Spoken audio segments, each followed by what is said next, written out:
Inside a castle at the top of a mountain sat a woman with a flame in her hand, seated on a throne. In front of her stood the swordsman, known as Ishiki. As soon as she asked when they would begin, he immediately advanced and started slaughtering the skeletons. He moved toward her, activating his maximum power, while another man beside him, who was a warrior class fighter named Kongu Shikara, sent a pillar flying toward the woman. However, the monster effortlessly dissolved the pillar with just one hand. She created a fireball and declared that the inferior species should be extinguished. But from behind the two warriors, a girl raised an ice barrier. This was the mage, a rather cute one, known as Saguri Aya. Then, out of nowhere, someone emerged from a portal carrying potions, bringing healing to them. This was the group's support member, Abe Taru. The team thanked him, and at that moment, someone from behind called out to them. A white-haired boy immediately expressed his gratitude for everyone's support and said that now it was finally enough. The boss seemed frightened, and he leapt forward to deliver a slash. This was the strongest of the heroes, known as Kira Haruto. And with that, an announcement spread throughout the city. Srank Guild Bayan had finally slain the infernal demon queen. Everyone celebrated, and we learned that 200 years ago, portals had appeared,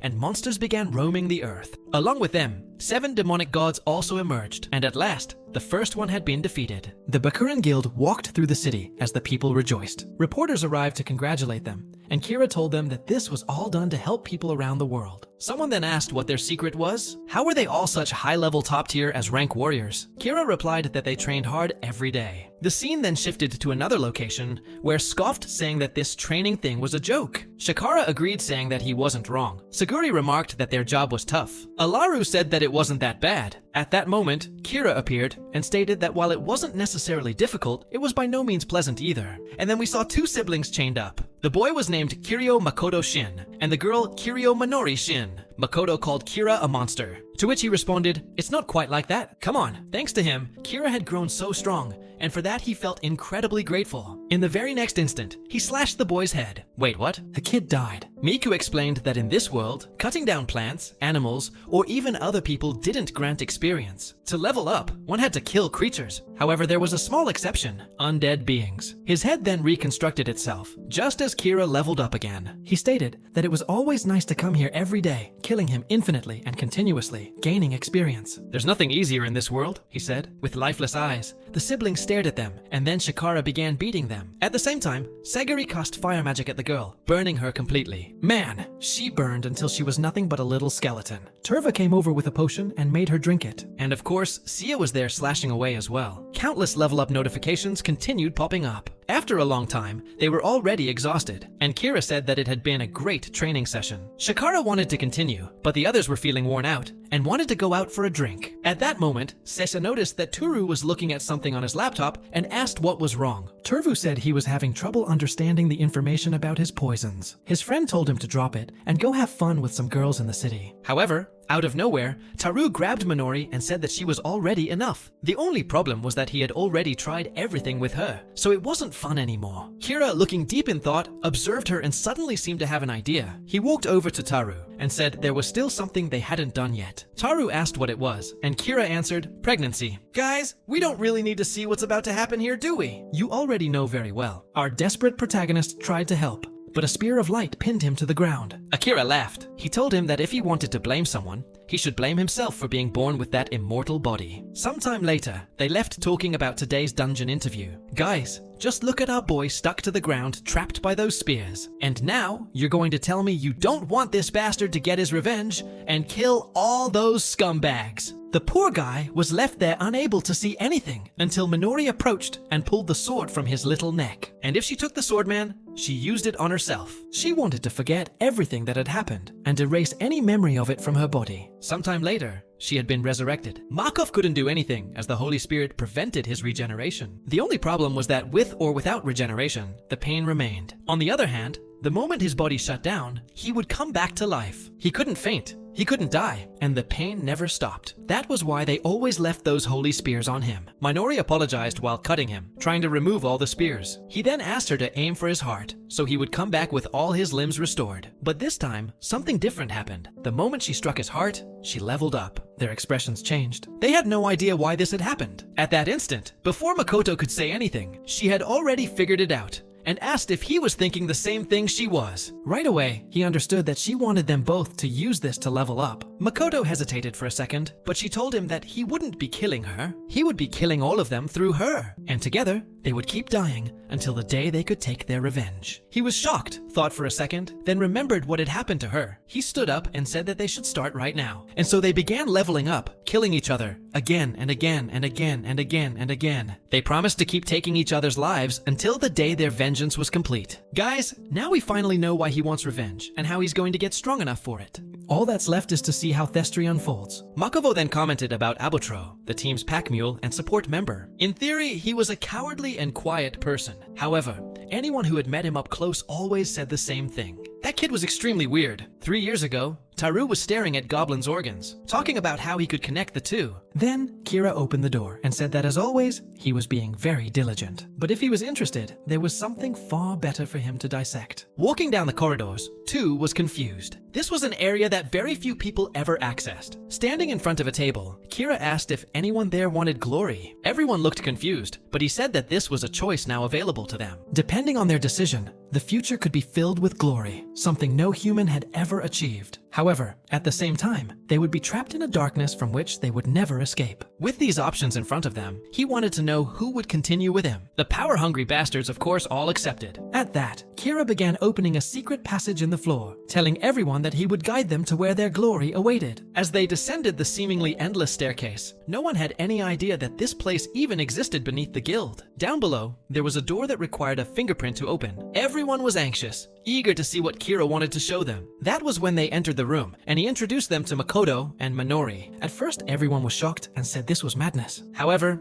Kira told them not to worry. They had human forms, but they were ghouls. They would never die. He approached with his sword and slashed, saying that these bastards should have been wiped out long ago. They were an extremely rare race. At that very moment, Makoto's face reconstructed itself. Everyone in the room had heard of the tribe of immortals, but they didn't understand what this had to do with glory. Then Kira pulled out his phone. On the screen, they could see Theral time analysis of his attributes and his level. When they saw 50, everyone looked terrified, and he stated the obvious. To level up, you have to take risks, and the stronger you get, the worse the creatures become. Then he stabbed Minori with his sword and said, "But this way, it's pretty easy." At that moment, his level increased. In an instant, Tu lost it, saying this was the best solution he had ever heard. He threw Minori to the ground, eager to find out what it was like inside a body. A short while later, he had leveled up and was ecstatic. He removed her blindfold and resumed throwing all sorts of poisons and attacks at her. The rest of the group was still hesitant, but Soya commented that they really did seem like immortal monsters. If that was the case, then they weren't human, so there was no problem. And with that, the entire group began leveling up, while Kira told everyone to enjoy it to the fullest. Back to the present. 4 of them were heading to an interview, wondering where Tu was. Kira said it seemed like he was off doing an experiment or something. At that moment, Tu was arriving at the guild building, cheerfully heading downstairs. He opened the door, saying to his doll that he was back, but that was when he found Makoto killing her. Turbu froze in shock, demanding to know what he was doing, and ordering him to let go of his precious doll. That was when the siblings turned, surrounded by an aura, and he grew confused. These two were just skinny little dolls last night. So why do they look so strong today? The truth was they had always had low levels. So whenever the others were farming, they had to spend hours killing just to gain a few levels. On the other hand, since they had been killing each other, they were leveling up simultaneously, so they gained experience much faster. Toru felt on the floor desperately trying to figure out who these monsters were. He rushed to the wall, thinking of something, anything he could do. Then he warned them that there was no way in hell they were escaping from here. He slammed the danger button. In an instant, Makimura appeared,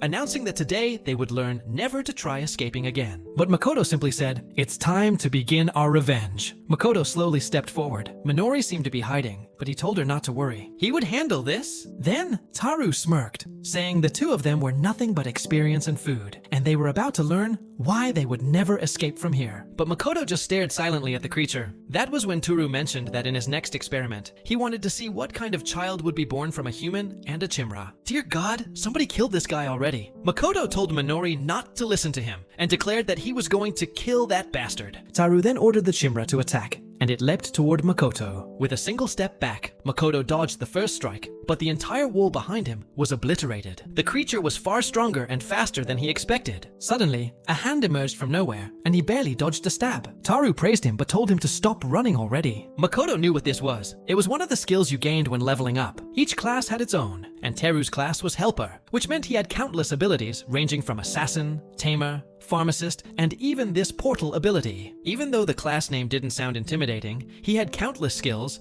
and had even killed the Demon Queen. Markov kept dodging while Taru attacked with a portal. Then, the Chimera suddenly came from the side and landed a direct hit on his arm. At the same time, it grabbed his legs and lifted him. Then slash, his arm and leg were severed, and he was hurled into the wall. The only good thing was that he was immortal, so yeah, he'd be back. Toru laughed and told him to hurry back to the cell, since that was all he was good for, helping them level up. In the background, Minori was still in shock, but of course, in the middle of all the smoke, Makoto reappeared, regenerating. The fool told the Chimera that it needed to take this more seriously to finish the job. He gave the order to eat, and then the Chimera took a huge bite out of Makoto. Alright man, it's time to start throwing some punches. The fool was celebrating, saying he was experiencing true power until suddenly the Chimera froze. It started vomiting and collapsed onto its side. Tao had no idea what had just happened, but Makoto said that he had been instinctively avoiding it. But now he no longer needed to. He regenerated. And at that moment, the fool rushed at him, demanding how he could dare kill the Chimera like that. But the protagonist simply told him to be careful, because at this rate, he would die too. That was when Taru noticed his hand was melting. In an instant, he dropped to the ground. He couldn't understand how Makoto, who had no profession, had managed to develop a new ability. That should only be possible if someone underwent training. Then the protagonist explained, every time he had been poisoned, it had been perfect training. And with that, he splattered blood onto Teru's face,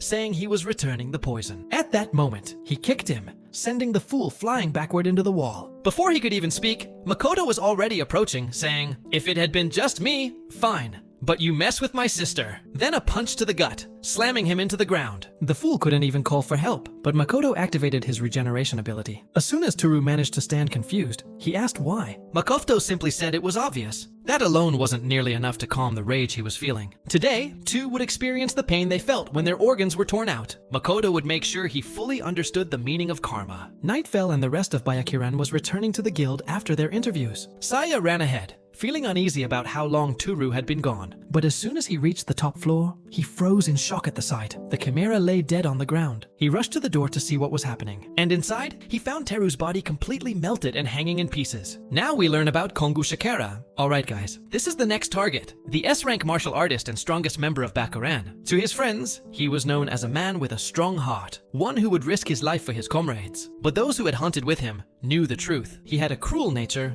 Some guys standing nearby said they wished they could be as strong as Kongu one day. One of them was about to say it was too difficult, but Kongu placed a hand on his shoulder and agreed. He told them that the body he had today was something he had earned through hard work. He encouraged them to keep pushing themselves, saying that he too would continue doing his best. Then he said goodbye, saying he was going back to training. Everyone was moved, calling him incredible, saying he had already surpassed level 300. But of course, that wasn't really the case. In a way, you could say he worked hard since he did spend the most time in the cell. He had even hired a woman to step on his head just because he was too lazy. All day long just farming. After all, there was no easier method than this. Leveling up with defenseless creatures was perfect. The only problem was that it was getting harder to gain levels, and he was getting bored. And whenever that happened, he liked hearing the screams. With that, he struck Makoto's ribs, saying he had broken about 200 bones today. Another experience point gained. And as soon as Minori regenerated, it was her turn. He sliced her with his legs, saying that they would entertain him for a long time. Back to the present. He was in the middle of bench pressing, when suddenly Seiya burst into the room. He called for the group, saying he had found Makoto's melted body. When Kira arrived, he demanded to know where the siblings were. Sai responded, saying he had no idea. When he entered, Taru was dead, and the siblings were gone. Shikara started screaming, calling for Taro. Then he ran over to the laptop and saw that a video was open. It was Makoto relentlessly punching Teru's stomach over and over. Then Shikara slammed the ground in rage, yelling that they had tortured him in a horrible way. And at that moment, Kira drew his sword. Before anyone could even react, he finished off Taru. His head rolled to the ground. Shikara demanded to know what the hell he was doing, but Kira simply explained. Taru was beyond saving. In the state he was in, even if he had survived, he would only have suffered. Seiya agreed, saying that his life wouldn't have lasted much longer either way. And Sagiri added that she was certain there was no healing magic that could have saved someone in that condition. Now the musclehead bastard was punching the ground, furious, swearing revenge. But listen up, fool. You were the one who started this mess, so your turn is coming soon enough. Then out of nowhere a voice rang out. Or maybe Kira said it useless. Seiya thought it was Kira and turned to him, but it seemed like everyone was confused, unsure where the voice had come from. Kira then turned to leave, saying they had to inform the world that the hero who had saved them had been killed. Staggery asked about a funeral, but Kira shut it down, saying, "No, we'll make it a live broadcast." Meanwhile, the siblings were running through the forest. Ever since they left Toru behind, they had been running non-stop, and now Minori was already exhausted. They decided to stop for a moment to rest, talking about how they had finally escaped. They had managed to get out of the hell they had been trapped in. Minori cried, while Makoto reassured her that this time he would protect her. Sometime later, she had fallen asleep on his lap. Unfortunately, just like her, he was also exhausted. The problem was that he didn't know when those guys would come after them, so he had to stay on guard. But fatigue and sleep got the better of him, and he almost dozed off until he felt someone's presence. Immediately, he stood up, certain that there was a malicious aura in the air. Minor was safe, so he decided to check out who was nearby exuding such killing intent. He found a cabin with a light on, and it seemed like the aura was coming from there. But the moment he stopped to observe, a guy who looked like a bootleg version of Frieza appeared and stabbed him. Makoto barely managed to dodge to the side, but he was already surrounded by a group of adventurers. He circled around, wondering who the hell these guys were. The group closed in from all sides, while someone asked, "Isn't this the guy?" The only problem was that the girl wasn't with him. Either way, minus 500 million just to kidnap one person was way too good to pass up. At that moment, a purple-haired woman activated an area strengthening buff, boosting everyone. A musclehead wielding a massive mace rushed in to strike Makoto. The attack landed perfectly. His head twisted completely, and the brute laughed, saying it was too easy. But then the protagonist simply fixed his face. Everyone looked stunned. What kind of person could survive a hit like that? But Makoto was only interested in knowing, were these guys underlings of that group? No one answered. He said that since they attacked him, it didn't matter anyway. He lunged at the first guy,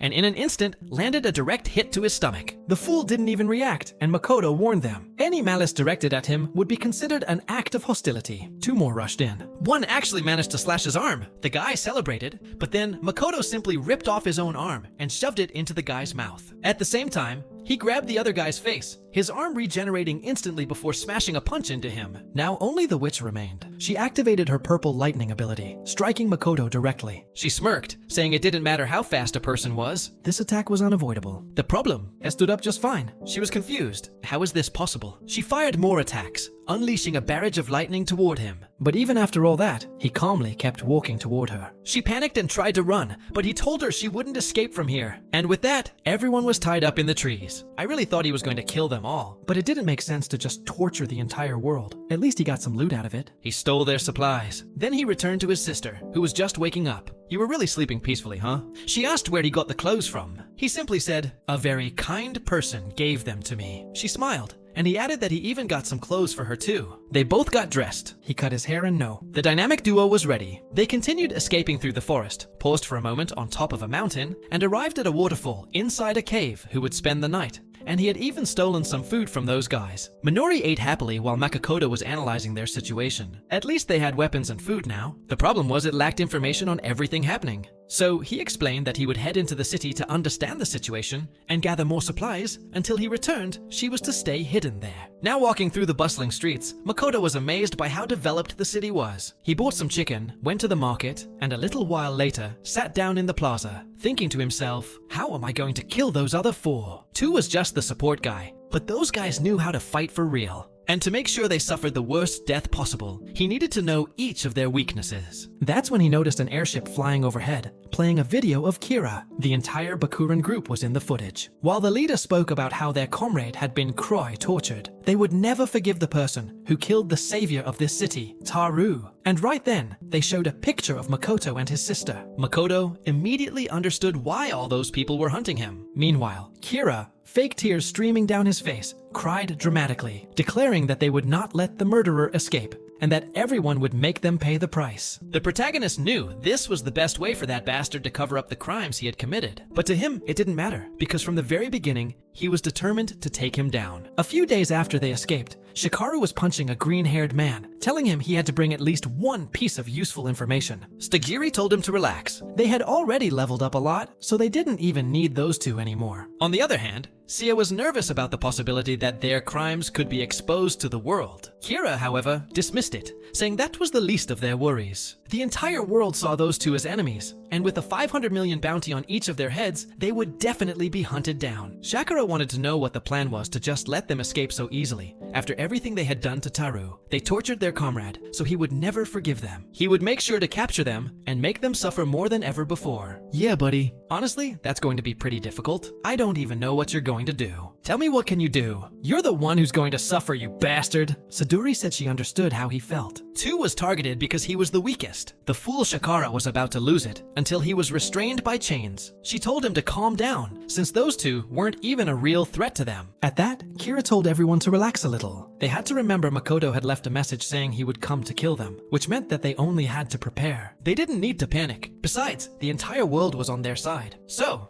it didn't matter where they ran, they would be found. Shakura didn't want to agree. Akira simply told him to calm down, because to the world, they were the heroes who would slay the Demon King. That was enough for today. It was best if everyone went back to rest so they wouldn't get exhausted. But Shikara, gritting his teeth, swore to himself he would never forgive them. He would make sure that he was the first to find them. That same morning, the siblings were waking up in the cave. They had slept peacefully since one of them had used an illusion ability to hide their presence. Not sure who used it, but someone did. Now that they were rested, it was time to continue their journey. However, Minori wanted to know how they were going to move forward, now that they were criminals being hunted down everywhere. Makoto told her not to worry. He had found something very useful: masks. He started giving a whole complex explanation, saying, "This is a device that covers the face, but leaves the eyes exposed." Minori just nodded, saying that maybe it would work. The only problem was if they ran into those people, they would be discovered instantly. Minori then asked where they were going. Makoto replied they were heading to a dungeon, a separate realm from the real world, hidden behind gates, a place where ordinary people weren't even allowed to set foot in. The terrain was extremely complex, making it the perfect place to hide. And according to the guidebook he found in the city, there was a swamp dungeon at the top of this mountain that would become their base. Now standing right in front of the gate, Makoto told Minori to prepare herself.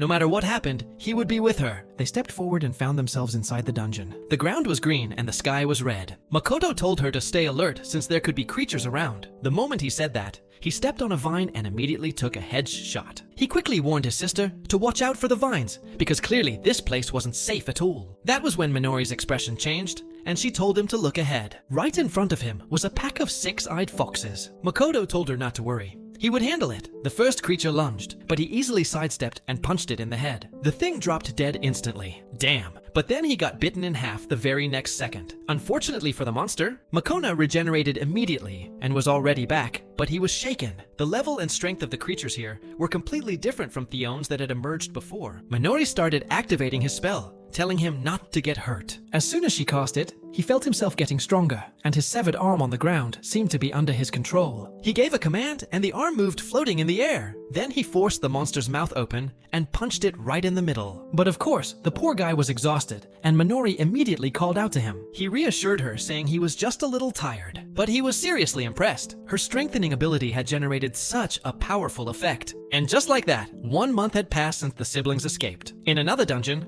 a group of adventurers was fighting some dragons. Shikara approached carrying a massive boulder and hurled it at the creatures. One of the two beasts was sent flying, and as the other tried to stand up, Shikara rushed in and ripped off its wing. Everyone was stunned. He was killing wyverns with his bare hands. Sometime later, while eating, he was fuming, wanting to know where those damn siblings were. His men reassured him that they would be found soon. After all, the entire world was hunting them. Then one of them spoke up. He had interesting information. Apparently, there was a masked man wandering around, and he looked a little like Makoto. A friend of his had gone to the poison dungeon and claimed to have seen this mysterious man there. This strange person was killing venomous snakes without even using a weapon. which was extremely bizarre because these A-rank creatures had such corrosive venom that people usually fought them from a distance. That's why he found it odd. In his mind, no one besides the hero party should be capable of defeating such creatures. But the musclehead just shrugged, saying that the world was vast. Maybe there were warriors out there that they didn't know about. That said, he was curious. He wanted to meet someone who could kill a snake with their bare hands. He asked when this happened,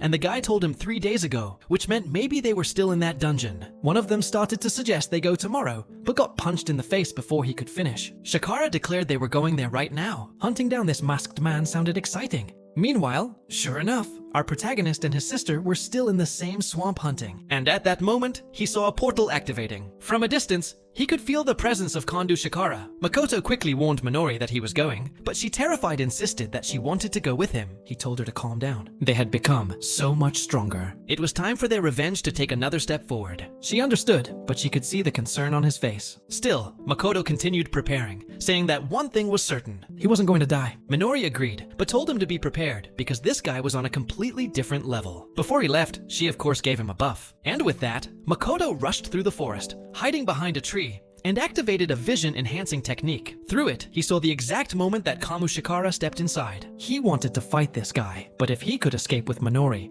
that would be even better. That he mimicked a wild boar and got an idea. He made a small cut on his own finger, then stabbed the creature. This activated a hypnosis ability, allowing him to make the creature see whatever he wanted. He repeated this with several others, and then commanded them all to attack the entrance. At that moment, one of Shikara's men pointed ahead, warning that something was coming. An entire herd was charging in their direction, but Shikara just grinned, saying this would be a good warm-up. The group started fighting while he laughed, saying this was way too easy. Sometime later, after they had finished, the group was about to move again, but one of them was asking for a break. Shikara said it wasn't necessary, until the guy suddenly said he felt weird, and blood started pouring from his eye. The entire group collapsed, writhing in agony, while Shikara couldn't understand what was happening. Then he realized there was poison everywhere. The problem? He had killed these creatures countless times, and this wasn't an effect they normally had. In the middle of his thoughts, Makoto appeared behind him, ready to strike. But Shikara dodged. Makoto went for a stab, and Shikara, not recognizing him, commented, "You're the mask guy." Then he grabbed the knife with his bare hand, trapping Makoto's arm. Even so, Makoto assisted the punch and was sent flying backward. They stare at each other for a moment. Ben Shikara smirked, saying he could tell from Makoto's movements and resistance that despite the rumors, this guy was actually strong. He really liked this guy. Yeah, just as I thought. He still didn't recognize who Makoto was, and now Makoto was confused. Then Shikara said, "I like strong people, and I hate weaklings who deserve to die. These worthless maggots at my feet only ended up like this because they fell into a trap. But you seem strong, so you should join us. If you serve under the name of Bakurin,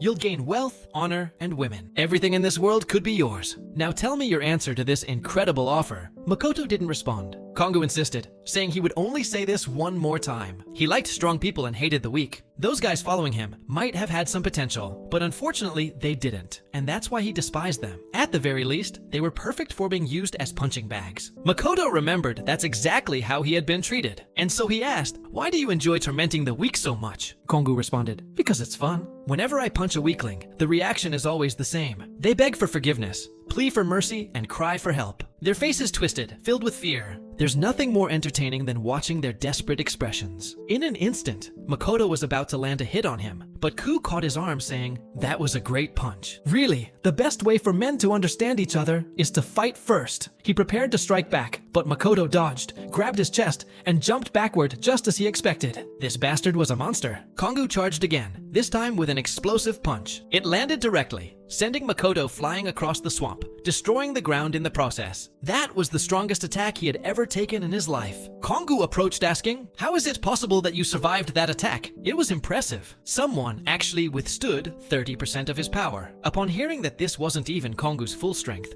Makoto hesitated for a moment. Kongu wanted to know, "Aren't you going to use a weapon or something? You better give it your all. I want a real fight, where we both go all out so I can show you who's the strongest." Makoto charged again, this time with his knife. The attack seemed like it was about to hit Kongu's leg, but the blade shattered. Kongu smirked, saying, "My abdomen is like steel. Nothing's going to leave a scratch on me." Then he activated his flame aura and declared, "By now, you should already understand the difference in our power. You can't win." Even so, Makoto attacked again, telling him to shut up. annoyed. Kondumi struck him in the side, sending him flying into the swamp. The brute laughed, saying, "Oops, sorry for knocking you into the venom. I just killed the guy I had high expectations for. That's a shame." But just as he was about to walk away, suddenly a knife stabbed into his arm. He ripped it out, panicking at the thought of being poisoned. Then he turned around and demanded to know how the hell someone drenched in acid was still alive to attack him. "This guy doesn't even seem human," he muttered. And then he thought of someone else who was just like that. In an instant, his entire aura flared up,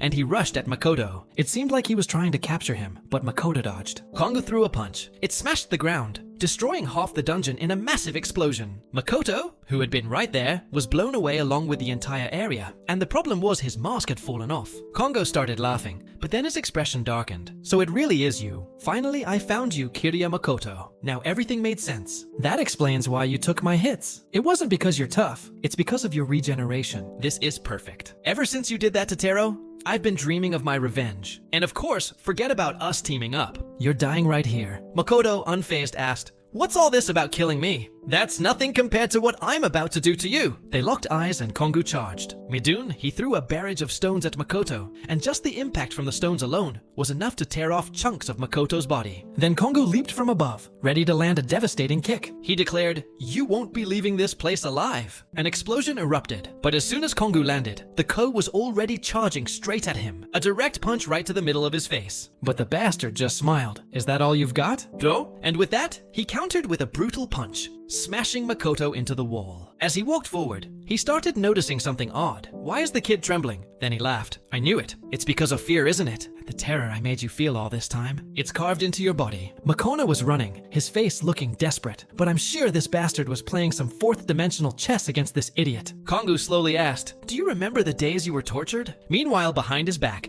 Makoto activated his arm's power. The attack came from behind, but Kongo just elbowed it away, shattering it.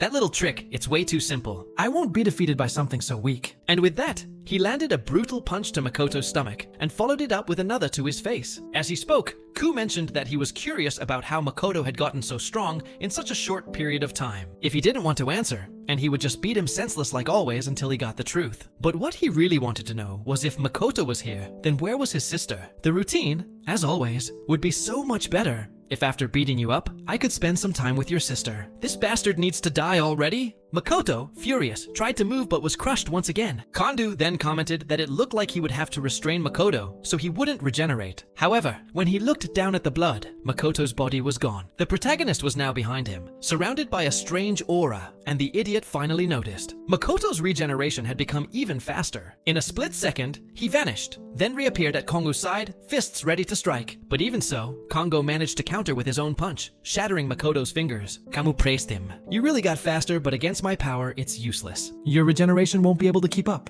With that, he ripped off another arm and then landed a brutal kick to the other one. Makoto was back on the ground again, completely dismembered. Kongo smirked. "Your biggest weakness is that you rely so much on regenerating. You don't even know how to defend yourself properly." But then Makoto started laughing. Kongo frowned. "What's so funny?" Makoto, grinning, responded, "I'm just happy because you're still the same dumb idiot as always." That's when Kongo noticed something strange. All the limbs he had torn off were now glowing with an aura. Makoto gave the command, and every severed limb rose into the air, charging straight at Kongo. Konbyo easily defended himself, scoffing. "You really think you can win with something like this?" The problem? This time, the arms were dodging his attacks. They were surrounded by a mysterious aura, and Makoto declared, "That fear you carved into my body, now I'm going to pour it all out into you with fat." Makoto landed a punch straight into Kongo's arm, and it disintegrated instantly. Unlike Makoto, Kongo didn't have regeneration. Makoto smirked. Time for a little strength test. Kongo, enraged, screamed to his followers, "I won't forgive you for this," and charged forward with another punch. But Makoto called upon all his severed arms, merging them into his own arm. And with that, he created a massive fist and landed a devastating punch directly into Kongo's remaining arm. The fool was sent flying, losing another limb in the process. Nako smirked. "So, how does it feel to lose in terms of strength?" Today, you're going to learn what it feels like to have fear carve into your body. 1 week after the fight, in the back, you're in guild halls. Kira asked how the preparations for the new dungeon were going. Sia responded that they were almost finished. He had been working hard to make sure they would succeed and that they would finally avenge Teru. But strangely, Kira asked, "Who's this Teru guy?" Saya was confused, but when he looked at Kira's face, The guy seemed serious. And then suddenly, Kira's expression changed, and he laughed, saying, "Just kidding." Saya awkwardly laughed, asking him not to joke about that. Then, he casually mentioned that he hadn't seen Kongu around much lately. Kira shrugged. He's probably running around like a madman, trying to find those siblings. After all, they were the perfect punching bags. And that was something he really enjoyed. Saya nodded, agreeing. Yeah, I can't wait for the day they return. It's going to be perfect. We'll train them all over again. Then someone suddenly came running down the guild halls, yelling for them. They turned around only to be met with urgent news. A package had arrived, but there was something strange about it. Realizing something was off, Saya and Kira rushed toward it. Saduri warned them, "You better prepare yourselves for what you're about to see. May open the box." We already knew what was inside, didn't we? Kondu chopped into 39,000 pieces. A short while later,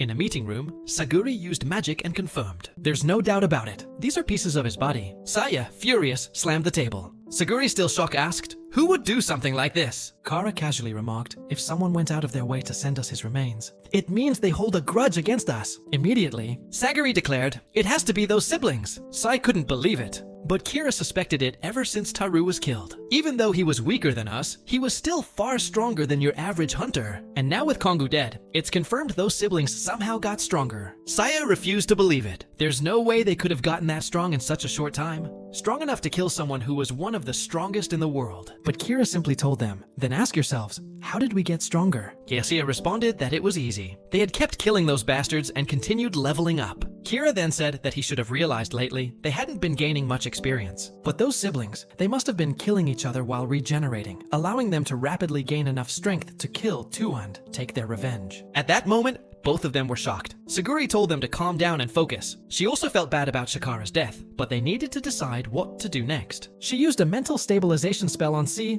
and told him to rest. He stood up and thanked her. Strangely, Kira also told her to leave, saying he wanted to be alone for a while. She agreed and left the room. Then he walked over to the box, grabbed Kongu's arm, and declared, "I won't be intimidated by this." Heto set everything aside, saying, "If they think they're going to get their revenge, they're delusional. Killing that guy was impressive, sure, but it was also stupid." Then he crushed one of Kongu's eyes, muttering, "Those siblings will soon taste the bitterness of revenge." What Kira didn't know was that this eye belonged to Makoto, and he had seen everything. Makoto had wanted to stay longer to gather more information about their base. What he was worried about Minori, so it was better to head back. Still, bringing this package was the perfect excuse to do some shopping. One of the most important things he bought, a teddy bear as a gift for Minori. He was jumping from rooftop to rooftop when he saw a group of men in an alley. Another person was running away, wearing a hood that looked a lot like his. That was odd. There wasn't usually any violence in this area since it was controlled by Bakurin. The group cornered the girl, telling her, "You're not going to escape anymore." Through the hood, he could see she looked a lot like Minori. And just as the men were about to do something, Makoto appeared behind them and punched one of them in the face before they even realized what had happened. He was about to tell the girl to run. But the moment she removed her hood, Makoto froze in shock.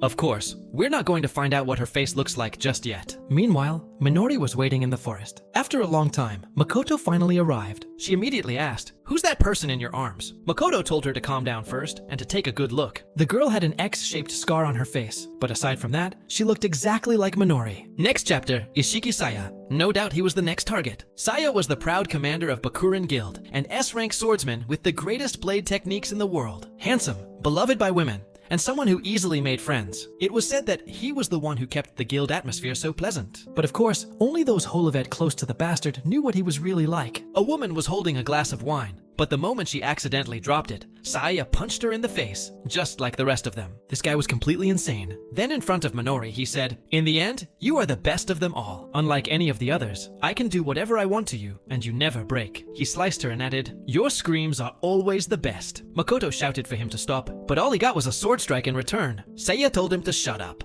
Tormenting men isn't fun at all. He grabbed Minori by the neck, grinning, "But this is so much more fun." Sometime later, Sai was humming to himself, walking through the guild halls. Then, from the corner of his eye, he saw Kira and Turu talking. That area was off limits. So what were they doing there? He tried to listen in, approaching stealthily so they wouldn't notice. But Hira called his name. "Don't just stand there watching like that." Sembarist hesitantly stepped forward, saying he just wanted to know what they were doing there. Kira casually said, "It's nothing special, but if you're curious, you could take a look too. With that, they entered a room where they were producing countless minor clones. Saya was stunned. Kira explained the plan is to create as many as possible. That way it'll be more efficient for leveling up. All we needed was to combine Teru's talent with Bakurin's money and technology. And now it's possible. The problem? The regeneration technique was still incomplete. The clones kept breaking apart, and they still weren't gaining experience points from killing them. Turo explained, I tried everything I know. So, we're thinking about giving up on this project? Sai asked. Why throw them all away just like that? Teru responded, because the real one never dies. So, it's way better that way, Kira nodded. I agree. But if that's the case, I want one of these clones for myself.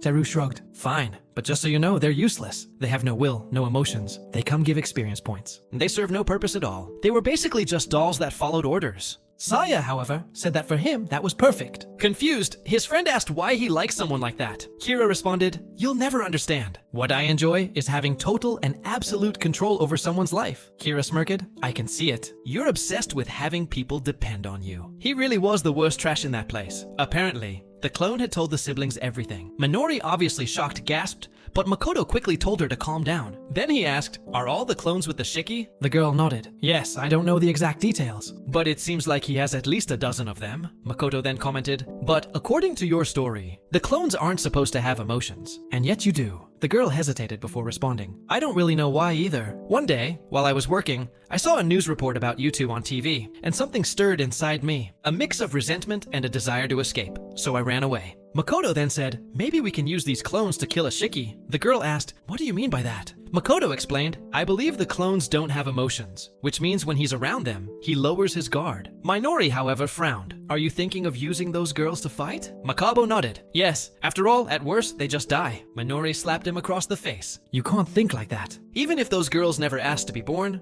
they're alive. Killing them like this makes no sense. You shouldn't say things like that, because in the end, they were created using my cells. Mother, however, coldly replied, they shouldn't even exist. It's only natural that I end this and take my revenge. But Minori stood up, saying, then you'd just be sacrificing others to achieve your own goals. And in that moment, Makoto realized if he did that, he'd be no different from those bastards. Minori clenched her fists. You understand? I also want revenge, and I want to save those girls for what he's doing to my sisters. I want to kill Sia with my own hands. The god took a deep breath. All right, then we'll save them all. The siblings nodded to each other, and the girl thanked him with that. The dynamic duo left the cave. Meanwhile, in a mansion in the city, Saya was whipping one of the maids. Why didn't one of you wake up and run away? And even worse, why didn't any of the others stop her, Fen? He ordered all of them get out there and hunt down your missing sister. Next scene, an alley in the city. One of the girls was being chased. She tripped over a box and fell to the ground. Immediately, the other clones pinned her down. It was the one with the X-shaped scar, the same one who had been in the cave. She reported through a device. Number 3, target captured. However, from above, the siblings were watching everything. Ah, so it looks like the one who actually got captured was Minori. The clone asked it, isn't the original taking a risk by doing this? Makoto replied, don't worry, she's already been through a lot. Besides, they're obviously going to come for her too. When they arrived at the location,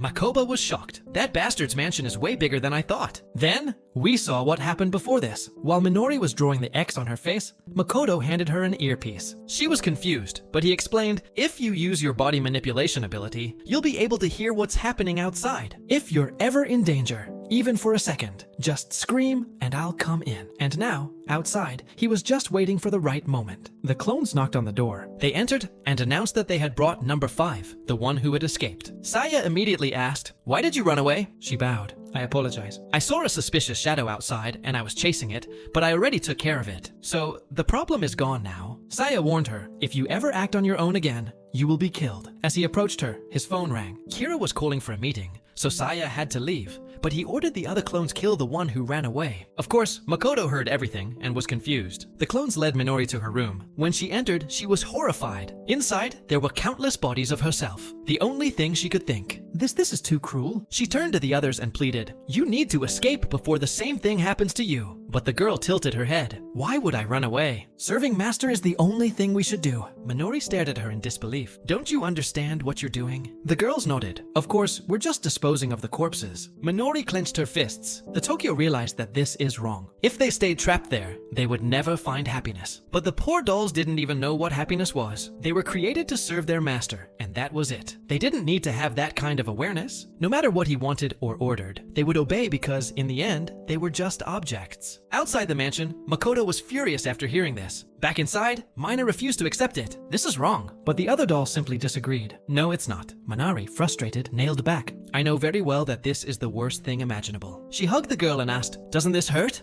But the girl simply ordered her, let go of me. Even so, Minori grabbed her hand saying, don't worry, I will save you. At that exact moment, Saya kicked open the door. Who gave you permission to talk? All the clones immediately bowed and apologized. Saya walked up to Minori and slapped her across the face. So, it is the same one as before, the one causing problems again. Looks like it's time to get rid of you. Minori remembered everything he had done to her, and she stared directly at him. Of course, he didn't like that. But then, one of the clones behind him suddenly spoke up. Wait, please. Even so, Saya elbowed her in the neck and asked, why are you giving me orders now? I'm sick of all of you doing whatever you want, so I'm ending this. At that moment, as he raised his sword to strike, Minori threw herself in front to block the attack. Saya hesitated. He couldn't understand why the clones were protecting her. Why did it seem like the clones were actually working together? That was when he smelled something strange in the blood. At the same time, Minori threw something at him, but he caught it midair and slashed it away with his sword. Then he smirked. So it's you, the real one. Outside the mansion, Makoto immediately realized, it's my turn to enter. He smashed through the window, but at that moment, the alarm blared. Sai grinned. Oh, so little brother is on his way. But to him, it doesn't matter because he'll never make it here anyway. Minori demanded. What do you mean by that? Sia revealed. This mansion is guarded by countless units of her. And since they all look exactly like your sister, I wonder how he's going to handle that. Inside the mansion, Makoto rushed through the corridors, dodging every attack. But then a battle axe struck his shoulder. At the same time, Minori appeared, shoulder check-kicking the attacker. What are you doing? He's our original brother.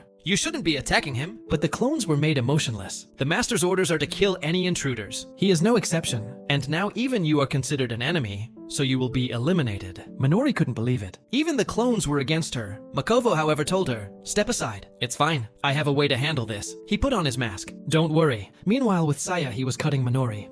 Now I get it. The one protecting her was that clone girl, Dan. They all look identical. Even I'm getting confused. Sai grabbed the clone by the hair, sniffed her, and started drooling like a lumberjack. The real one does feel different. Then he threw her against the wall, while the other clone stood by doing nothing. He laughed up at the sky. Today's going to be perfect. I'll have my fun with you, and then I'll kill your brother. But what he really wanted to know, why did you come back after escaping? Maybe you just miss everything I did to you. Minori, however, glared at him with pure hatred. I will never forgive you for everything you've done here. Saya paused. He finally understood. She wasn't just here for revenge for her torture. She was also here to save those dolls. He killed one of them and casually remarked, you really are a diligent girl, even until the end. Minori screamed. She lunged to attack, but Saya easily dodged with a swift motion. He sliced her, then kicked her hard, raising his sword toward another clone. He declared, to me, you're all just dolls. And with that, he finished her off. Minori, crawling forward, desperate, began using her regeneration ability to heal the other girl. The look in her eyes, rage and despair, made him smile. Once again, he attacked her relentlessly. He left her collapsed on the ground, noticing that she was starting a summoning spell. But without hesitation, he slashed another clone, telling her, don't move. You need to understand the position you're in, no matter how desperate she was to save these girls. To him, it meant nothing. He laughed. I know you're trying to save them, but you should ask properly. Maybe if you kneel, I might let a few of them live. Of course, Mina refused. But then he killed another one. Then with a swift strike, he wounded another and grinned. If you don't know, I won't stop. She was getting beaten mercilessly. I don't know why, but this made me furious. I had to skip ahead because I couldn't take it anymore. Seeing her suffer again, and when he was about to do something else, our protagonist arrived, fist flying straight at his face. That's exactly what we wanted. I was so angry I had to check the next pages, because there was no way I was sitting through her suffering again. The fool Saya went spinning across the room, and in that moment, the protagonist went to put a jacket on Minori and apologized. She said she knew her big brother would come, but that damn big brother took forever. The dumbass Sia was dragging himself up along the wall trying to figure out what happened to all the mansion clones. How could the boy have the nerve to destroy those dolls that looked exactly like his sister? Makoto simply answered that he would never kill his sister. What he did was incapacitate them all. Sia replied that Makoto really was a boring guy. If it were him, he would have done much more interesting things. As punishment, he was going to capture Makoto and his sister and go back to playing the same twisted games as always. But the protagonist said, this time it wouldn't be that easy. He rushed in to land another punch, but with a swift move, Soya drove his sword and managed to defend himself. The moment the protagonist stepped back, Soya prepared a slash and launched an instant attack, slicing through the air. The hit landed cleanly, and it really looked like he tore through our boy, taking off hand. But what Seiya still hadn't learned was that Makoto could control his detached limbs. And with that, the flying hand slammed into Seiya's ribs, sending him crashing through the entire wall. It landed in the middle of the hall, surrounded by a bunch of Manuras. Immediately, he shouted for them to form a wall. For some reason, I thought for a second they wouldn't obey, like it'd be one of those moments where they go, "No, we're going to defend him, the brother of our clone." But no, they just defended him anyway. And Makoto said he was shameless.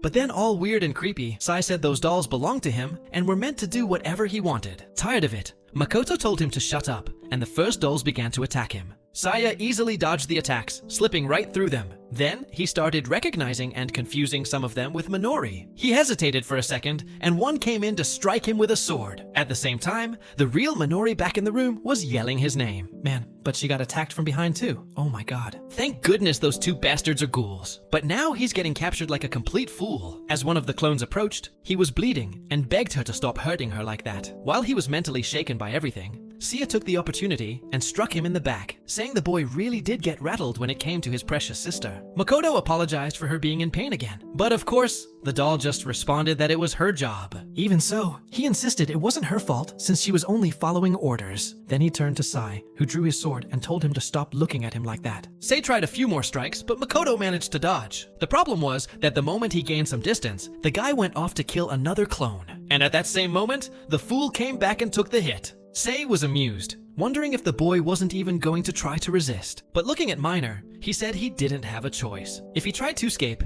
she'd be the one to suffer. Then he activated the great sword technique and sliced Makoto into about 26 pieces. The boy fell to the ground, like he'd been bought in 12 installments on a credit card. And here comes the Damsia again, saying that if Makoto stayed down, he'd get to spend some time with his sister. Is that all this guy ever says? But to his misfortune, Makoto seemed to be entering a transformation. His body was regenerating, and he was surrounded by a red aura. Even so, Seiya told the half-deaded boy to stop insisting. Makoto, however, recovered and kept protecting the clones. They started saying they didn't understand why he protected them so much. Makoto said he didn't need any reason to protect his sister. Finally, those dolls seemed mentally shaken. Are these sickos finally going to wake up to life? Of course, S.A. said it was nonsense, that none of them were really his sister. They were all just biological experiments conducted by the Bioacuran Guild. In the end, they were nothing more than dolls, and he ordered them to kill him. Whoever managed to finish him off first would serve Saya forever. However, for the first time, all of them stood still. The blonde fool insisted, telling them to obey already and not to ignore him. But the dolls were hesitant, unsure of how to act. He realized something strange was happening. Then from the room, Minori said that it finally looked like they had all understood. They had suffered enough, and it was time to stand by the one who protected them. They should have already realized who the real enemy was. Sai noticed he was being stared down and asked them to wait. But looking back to the sides and above, he realized the boy had nowhere to run. Only now did I notice the one with the hood, the one who said she understood the truth. She wasn't Minori. Guys, this column stuff is tough. Every time I think it's the girl, I'm being tricked. Man, stop it. I'm getting wrecked by this story taking a 10-0 beating. Now it makes sense. Minori is actually confused over there, with the fool Makoto trying to understand why the dolls are reacting this way. The dolls explain that they're all clones of Minori at a genetic level. They were basically the same being. It seems that scenes from the past, along with Makoto's constant protection, awakened something in all of them. They began to realize that from the very beginning, he had come there to protect them. Makoto noticed that some of them seemed to have this ability of physical manipulation, something that let the main user control parts that had been separated. And apparently, through the same channel that this ability works, Minori had accidentally shared memories from the past. In other words, she was now unintentionally helping them wake up to reality. She shouted, saying, "He's the master here, and they should only obey him."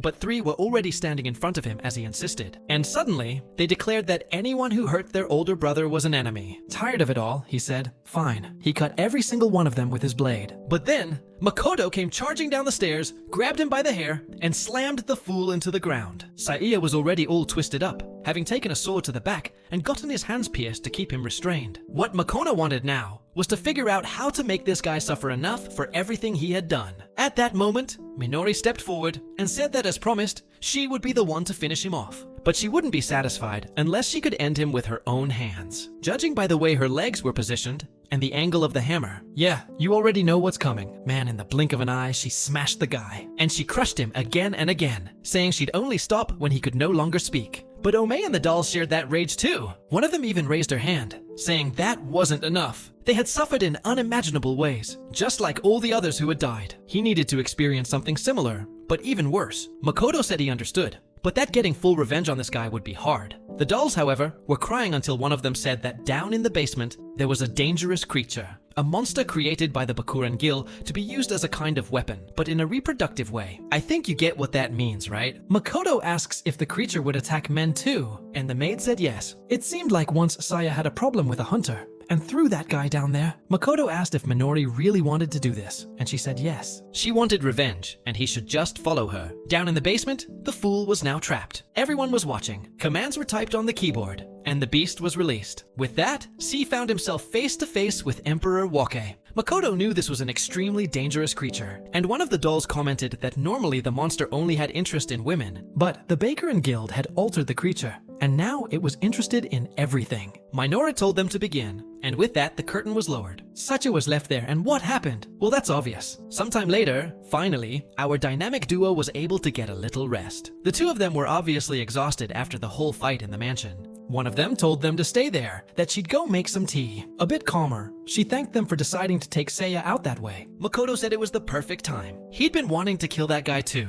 Pax, the one he had met in the forest, said that even so, he had agreed to kill not just anyone, but one of the strongest men in the city. That's why she didn't even know how to thank him for freeing everyone there. Makoto insisted that she didn't need to thank him. He had his own reasons for doing it, but now he wanted to take a look around the mansion. He needed food and more information about Bakuran. She said yes, he could go, but she wanted to stay there and watch until the end. With that, she asked number 3 to guide our boy. As they walked up the stairs, he asked what they were planning to do from now on. Number 3 replied that she had no idea. Not even her birth had been a choice. They were just random creations. There was no place or person in this world who would accept her. Makovo, of course, immediately said, if the whole world doesn't accept you, then I will. Even if you didn't choose to be born, that's enough. You're alive? Ah, and she blushed and smiled all happy. But let's not forget, in the end, this is the only I've ever seen with 38 sisters. Man, insanity. Anyway, she entered the password for the door and smiled back, saying she'd do her best to survive. But man, looks like that didn't work out too well, because she immediately took a slash to the neck by the narrator, no less. What the hell? Her head rolled across the floor like a bowling ball, and when Makoto looked up, there was that bastard Kira, saying it had been a while since they'd seen each other. Guys, I'm telling you, no way he's ready for this fight. He's going to get whooped again. Look at that! The bastard had already killed everyone in the mansion. He was even asking where that damn Seiya was. Makoto didn't answer, and Kira said it didn't matter. He was just there to celebrate their reunion. But of course, before the celebration could start, he had to kill everyone first. Kira slashed the air, and Makoto immediately knew how this guy's power worked. His limbs could be cut off, even from a distance. Kira even mocked him, saying that apparently Makoto still couldn't react in time. But Makoto began closing the distance, regenerating his hand. He wound up his fist and threw a punch, but the bastard dodged. Still mocking him, he said Makoto was slow as always. Worse, even slower than he expected. Makoto launched a combo, but Kira just replied that attacking without thinking was idiotic. A real attack should be done like this. And yep,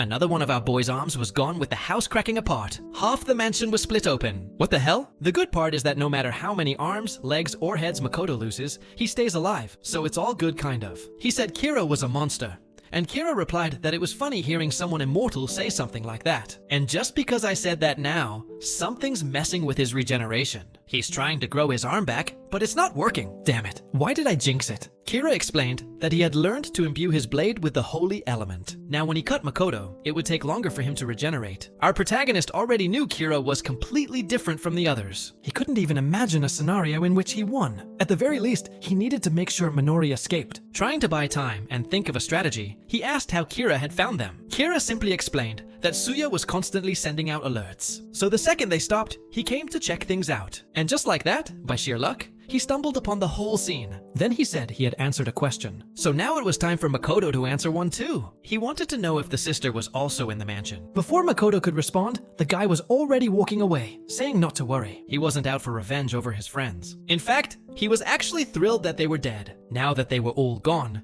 he was certain the two siblings must have leveled up quite a bit, which meant that if he killed them again, he'd be able to evolve much more efficiently. Makoto just replied that this guy clearly didn't have all his screws in place. Saya laughed and said maybe he just disappeared, and suddenly appeared with a wound already opened in Makoto's chest. Makoto spat out blood, and Saya immediately started leveling up like crazy. Of course, He celebrated, saying this was perfect. Finally, he was starting to feel like he could evolve again. What he had noticed was that both of Makoto's fallen arms, he was holding them by the legs. Our boy said he was going to kill him, but Kira was way too confident, saying, "Not a chance." He burst a bubble of blue light, blasted our boy back, and twisted his little hands to the sides. This was the Sacred Sanctuary ability, and unfortunately, yeah, it was our boy's nemesis. There he was, getting sliced all over the place, unable to regenerate. Meanwhile, Sia was leveling up and told Makoto to give up, because with the power he currently had, Makoto couldn't even lay a finger on him. Poor Dakota started realizing that not only was he giving the bastard experience, but his regeneration couldn't keep up. Then Kira said that what he sought was absolute power, and he didn't care if it came from Makoto or his sister. That's why he was going to give him a choice. If Makoto went with him now, he'd let his little sister escape.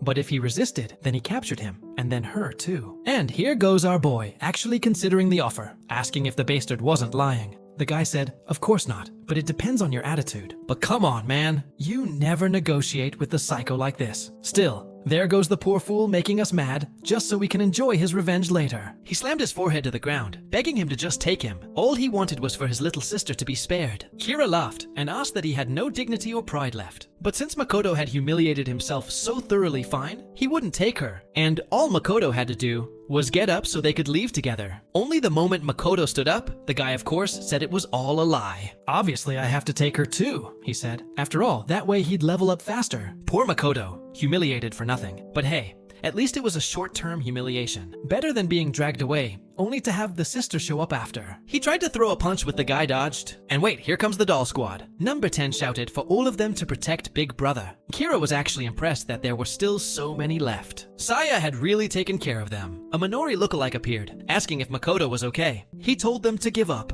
There was no way to win against him. Obviously, with a single sword motion, the guy sliced through all of them. But number 10 said she knew they couldn't win. All they wanted was to buy time for the siblings to escape. She handed over an item that immediately caught Kira's attention. In the next second, he lunged toward the three of them. Meanwhile, number 10 said that since he had saved them from hell, now it was their turn to save him. The instant teleportation ability activated, and the two of them vanished right in front of the bastard who was left in disbelief. Instant teleportation consumes an absurd amount of mana. That's when he saw number 10 collapse on the ground and immediately understood what had happened. He looked at the girls and said that even if they all came at him at once, they couldn't win. But suddenly, they began dropping their weapons. They were choosing absolute freedom, and man, it was getting real dramatic in there. They revealed a little trick from their creation. From the very beginning, Taro had planned a way to erase any of them that caused trouble. That's when Sega saw something big and wild. And obviously, I'm talking about those huge glowing crystals installed just below their collarbones. Folks, every single doll had this magical circuit implanted. It was a kind of biological bomb. And with that, they all said goodbye to Minori as an explosion swept through Saya's house.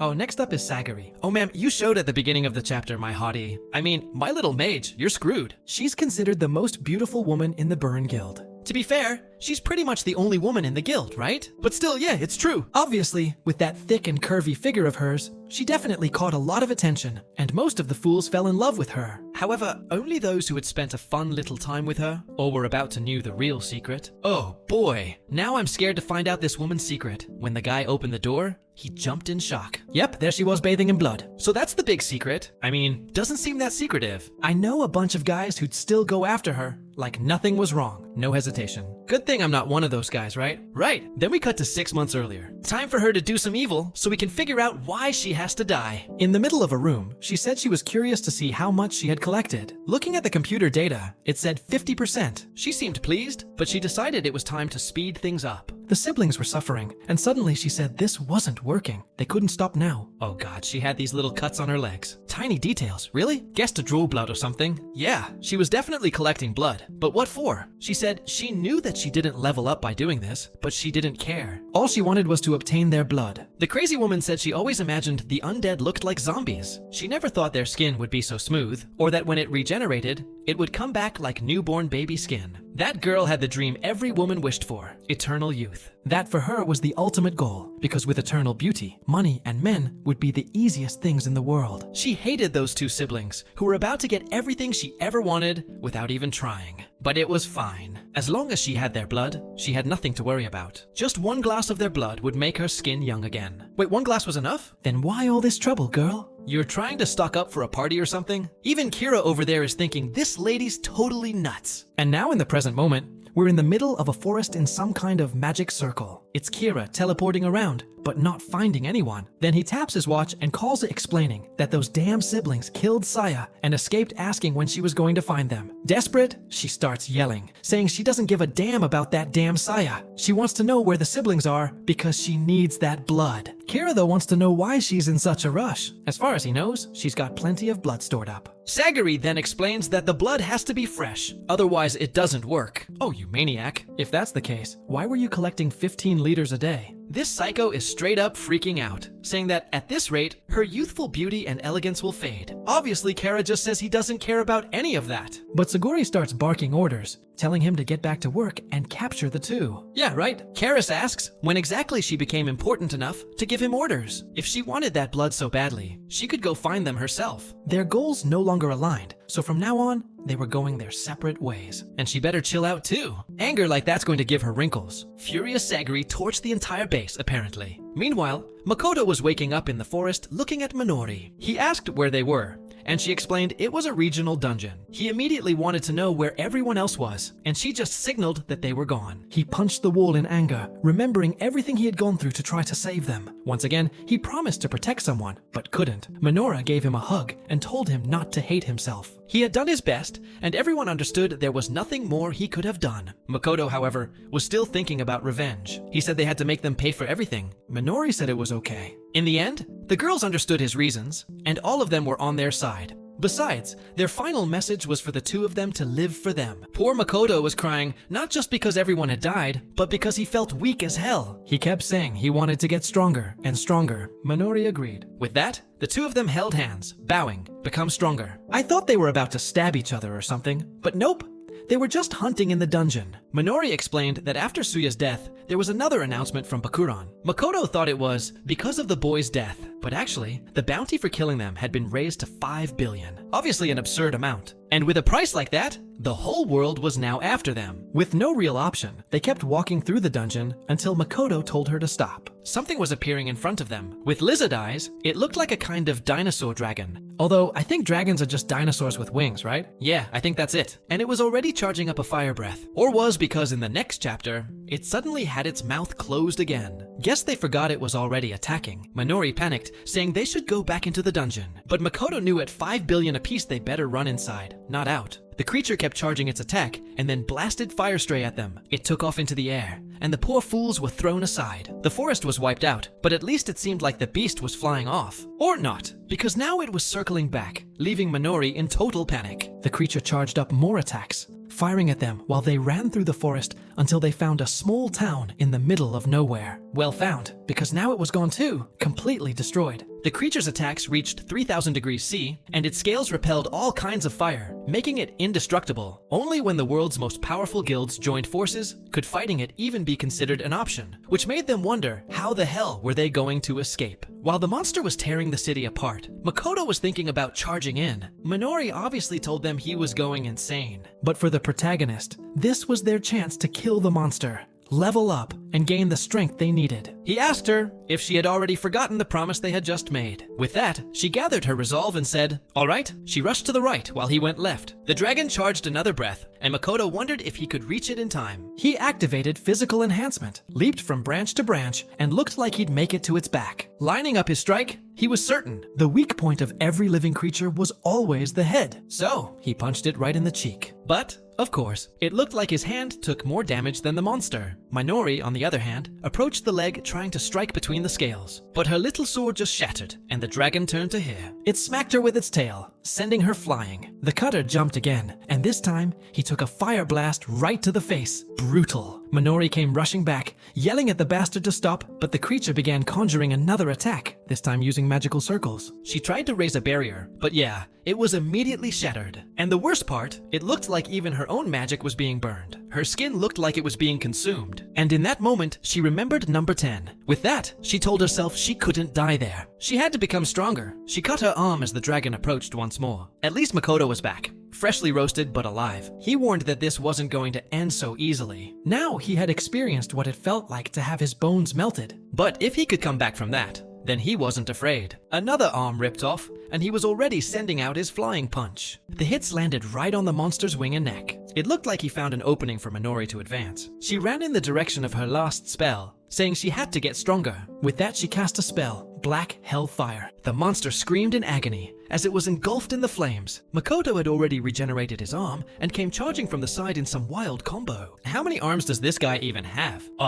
There were 2 arms fusing into another arm, which turned into a spear arm, and he launched an attack straight through the monster's head. With that, the creature was slammed into the ground, and the very next second, a million level-up windows popped up in front of Makoto. Obviously same for Minori. Now the two of them were just vibing, lying on top of the dragon chillin'. Our protagonist asked her what those flames were. She explained that when she was hit by the dragon's power, it felt like something awakened inside her. They said it was incredible and both started laughing. But the question remained, why was there a dragon in that place? Minori said that when she first entered the dungeon, that creature wasn't there, which meant someone must have been controlling it and trying to hide it there for some reason. And for a brief moment, she saw a pink glow in the dragon's eye, the same hypnosis magic Saguri used. Move a moo. Only that damn chunky mage was capable of hypnotizing a creature of that level. Of course, it had to be her. Suddenly, in the forest, all the birds took flight. Looking towards the horizon, countless dragons were approaching. Oh boy. And worse, there were people riding them. And it wasn't even Saguri. From the top of one of those beasts, a blonde guy and a white-haired person jumped in front of the two.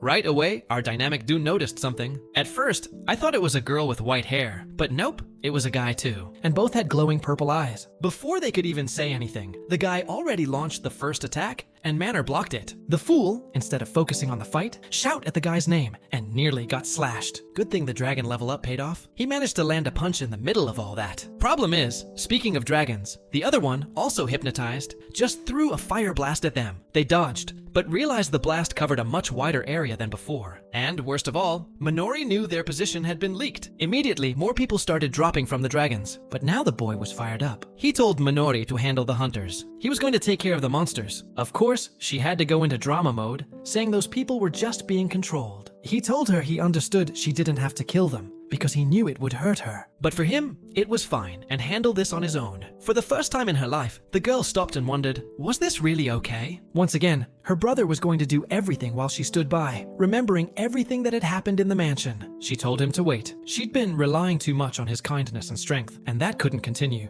This time, she wasn't going to let him fight alone. Finally, the girl was going to do something, and the revenge was about to begin. With that, the two of them charged at the hunters, and Minori immediately cast a fireball. Man, it was the most humble fireball I've ever seen. It was basically a fire laser. Still, it landed dead center in the gut of one of the fools. Meanwhile, Makoto was charging straight through everyone, aiming for a green dragon. The wall lizard powered up a blue energy sphere and launched it straight at him. As always, our boy got sliced up. And the worst part, his little legs kept walking and got eaten too. But all of it was part of the plan. He had used venom infusion, the creature's mouth filled with slime and bile. And now Makoto was already regenerating. At least that poison was the real deal. Even without a punch, the monster was already down. And of course, the bastard leveled up a whole bunch. Meanwhile, the girl was dodging hunters and firing her fire laser. The problem was that a big one was approaching, and she had to defend herself. Then one came from behind and slashed her with a sword, while another jumped in. Yeah, this was bad for her. But little sister, I thought our boy was going to show up all Chadmo to save her. Turns out, nope. She was going to handle this one herself. She activated a burst of scarlet flame explosion that spread through the forest and boom. Now everyone's roasted. The problem is obviously something had to mess with her head. Even though the guys were burning, they started getting back up because hypnosis was absolute. She stood there crying, desperate, watching the monsters W, until suddenly they all turned their heads and started walking away. The dragons too, all heading in the same direction. They lined up, and a spatial rift appeared, and obviously you already know who's showing up. The villainess with the generous ribbons are dear Saguri. At least our dynamic duo noticed that Kira wasn't with her. Makoto, though, wanted to know how she found this place. She replied that it was simple. She could share her senses with any creature she hypnotized. It had been exhausting keeping so many under her control, but it worked. Our guy said he admired her courage to come there without Kira. To which she just said she decided she didn't need that trash to deal with someone like him. Then Manor activated that black flame ability, saying the woman's arrogance would be her downfall. The attack went straight at her, but Saguri simply used hypnosis to make the hunters kill themselves for her, saying it was extremely convenient to use these trash moms as meat shields. Crying and panicked, Minori demanded to know why she placed no value on human life, which left the witch a little confused. She said that yes, to her, the lives of those humans were completely meaningless. The only thing that mattered was that she remained beautiful and powerful. Anything else that happened in the world didn't concern her. Minori, poor girl, all honest and pure, tried to say there's no hierarchy when it comes to human life, to which the witch replied,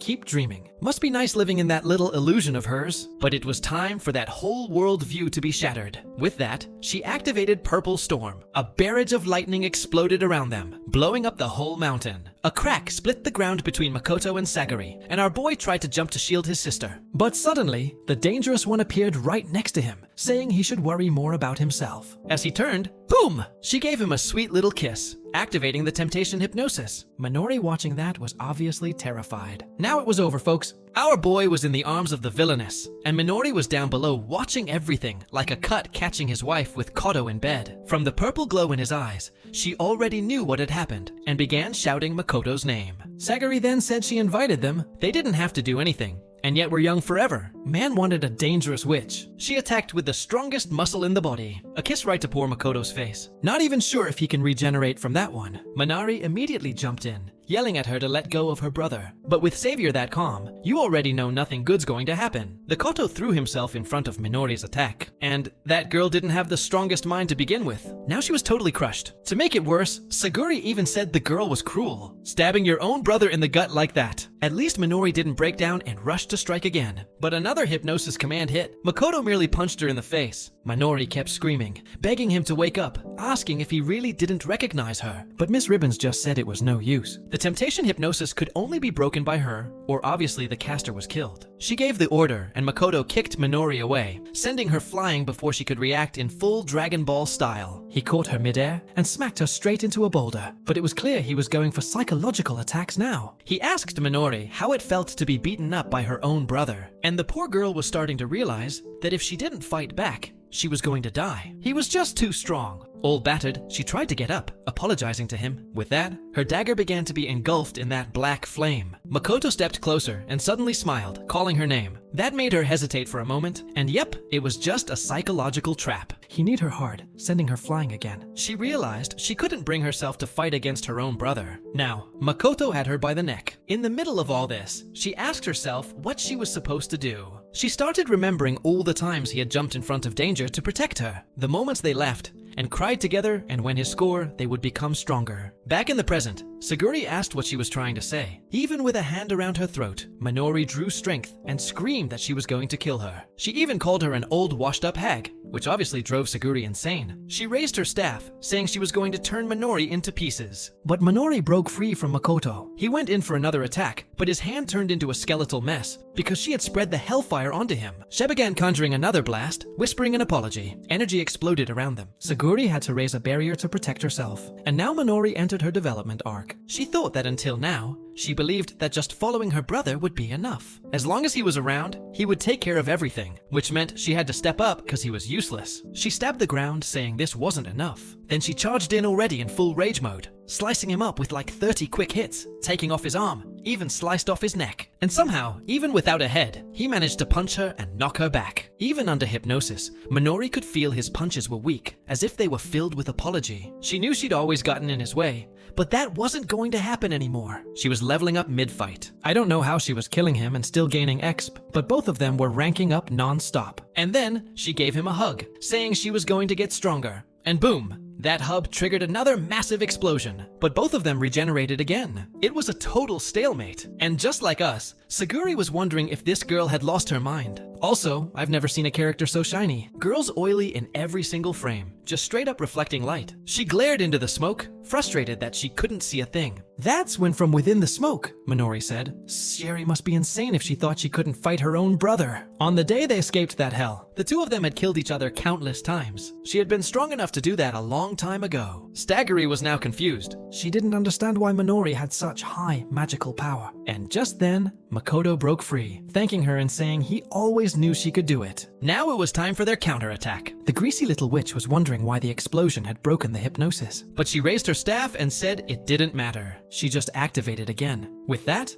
all the people who had been lying on the ground started rising again along with the dragon. Everyone attacked the duel once more. But man, say what you want. Minori jumped in front to protect them. Makoto took the opportunity to leap forward and smack the llama. The dragon right on the head. But at the same moment, the dragon attacked both of them. Still, Minori was furious now and raised a barrier to shield them. And from behind the barrier, she unleashed a hell flame wave slash that finished off the beast. Even then, that Dan Saguri kept talking trash, saying the two of them were useless. Her magic reactivated on the dragon and the battered people, and she explained that immobilizing them wasn't enough. They didn't feel pain, and they obeyed everything she commanded. Makoto told Minori that if they didn't kill them, they'd never stop. Even so, she says she didn't want to wipe everyone out. Another one jumped at Makoto, and this time he landed a clean punch to the face. But even with his face completely disfigured, the creature stood back up.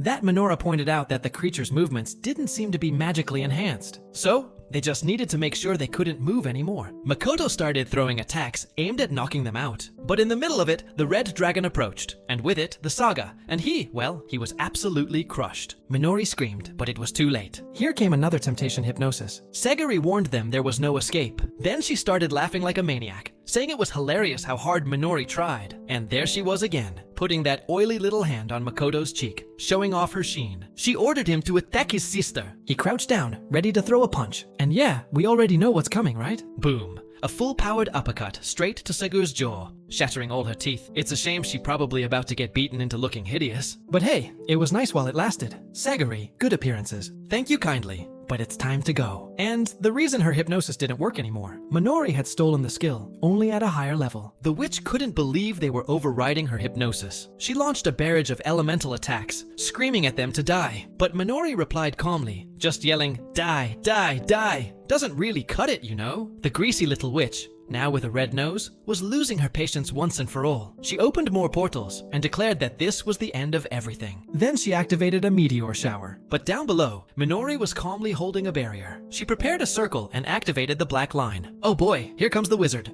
Kamehameha. Saguri struggled to hold it back with her ice barrier exhausted, while Minori poured in the hellfire. But the witch was starting to lose. Her magic ran out. She began aging, and then the flames engulfed her completely. Minori declared she knew how painful those flames were, because she had experienced them countless times thanks to Sagur's own spells. She grabbed her by the face, saying her day to experience had finally come. Then she activated hypnosis on her. Oh boy, what kind of revenge is Minori planning? Because she said she would give this witch an eternal hell. And the last time she said that, it was to Saya, who's probably still stuck with that orc. Saguri woke up in that familiar room of theirs, and apparently, they even gave her a little heal up. Right, girl was oily and healthy again. Panicking, she started screaming, demanding to know why she was there, yelling for them to let her go. She tried to kick the wool, but of course couldn't break it. Now I remembered where she is, right on top of that blood collection platform.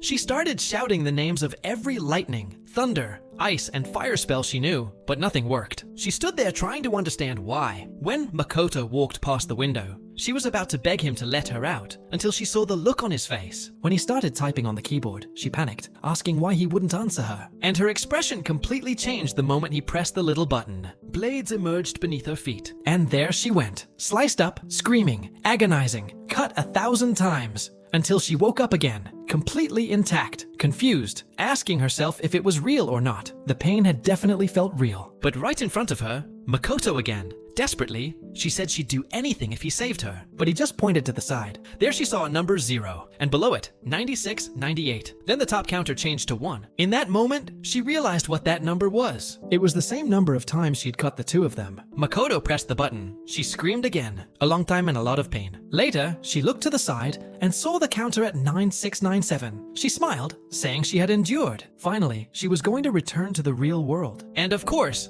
once that happened, she was going to finish those two off. But just as the counter hit 9698, the whole thing reset back to 1. Immediately she panicked, shaking and screaming, asking why. But without saying a word, the little button was pressed again. Obviously, it was all just an illusion. Hypnosis created by Minori. At that moment, Makoto was asking what the hell that was. Our previously full present oily witch was now dry, and her present was very much empty. Folks, that right there, that's her true form. Good luck with that one. Aldi for y'all. Seeing her appearance, Makoto was sure she had to be at least 150 years old. Most likely when the immortality tribe appeared, she found out she could survive longer by drinking their blood. And that's why she was so obsessed with the two of them. Saguri, now all crooked and dried out, slowly raised her bony little hand, saying she wanted more youth. The two of them couldn't believe that even now, that's what she cared about. Minori even said that this one was really messed up. Then she asked what they should do, and the protagonist did the dumbest thing ever. He said they could just leave because she was going to die anyway. I really hope they actually kill her, or that she never comes back, because when characters like this survive and return later,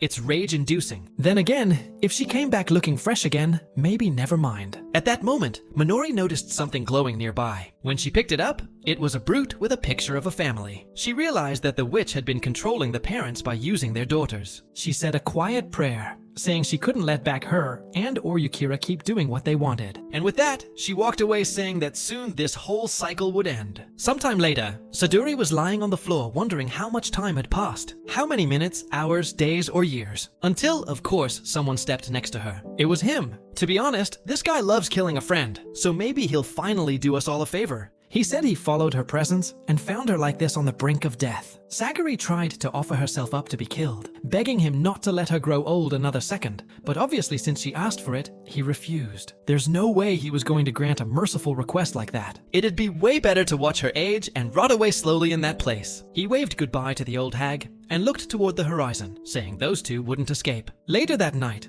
our duo was in the forest, taking a moment to rest. They lit a campfire, and Minori commented how far they'd come. Makativa said it was unbelievable. So much had happened to them that they survived, and they were finally getting their revenge. Minori, however, said it was sad because in the middle of their revenge, countless innocent people had died too. He answered that he knew, but soon it would all be over. There was only one left, the hardest one of all, that bastard Kira. Once they got revenge on him, everything would be done. That's why they needed to rest and plan their next move. But suddenly Makoto's expression changed. He told Minori to run. A beam of blue light shot through the forest, destroying everything in its path, and the two of them jumped to dodge it. Of course it was Kira. He said he knew they were nearby and have finally found them. Makoto told Minori they needed to run, but strangely this time she was fired up. She said they were going to fight this guy took her. This was the perfect opportunity. At least it was 2 against 1. But Makoto, man, he was traumatized. He kept saying no. They were exhausted from the fight with Saguri. They couldn't take him on now. But before he could even finish his sentence, Kara was right there in front of them. Miraculously, Makoto blocked the attack. The bastard looked him in the eyes and said it had been a long time. When Makoto tried to say it had been better without seeing him, Kara shoved him and told him not to say something like that. Then he pulled out a sword that looked extremely dangerous. This time, he wanted to play around, but a day he changed his mind. Finally, day had come to erase little sister from existence. Their expressions changed instantly. Kira said he'd been pissed off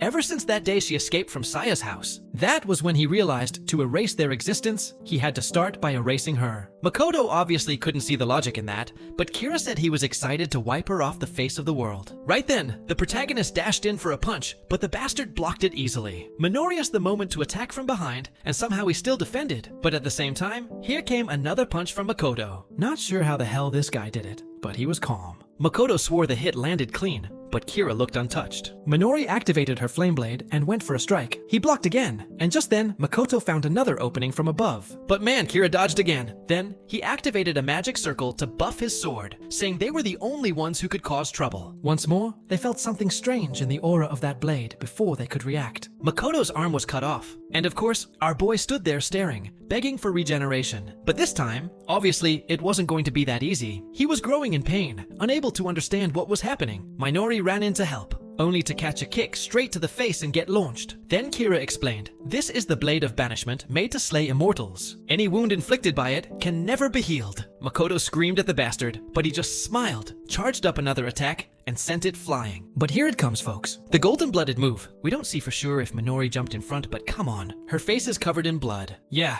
obviously she threw herself in there. Thanks for watching. See you next time. Don't forget to subscribe and hit the like button.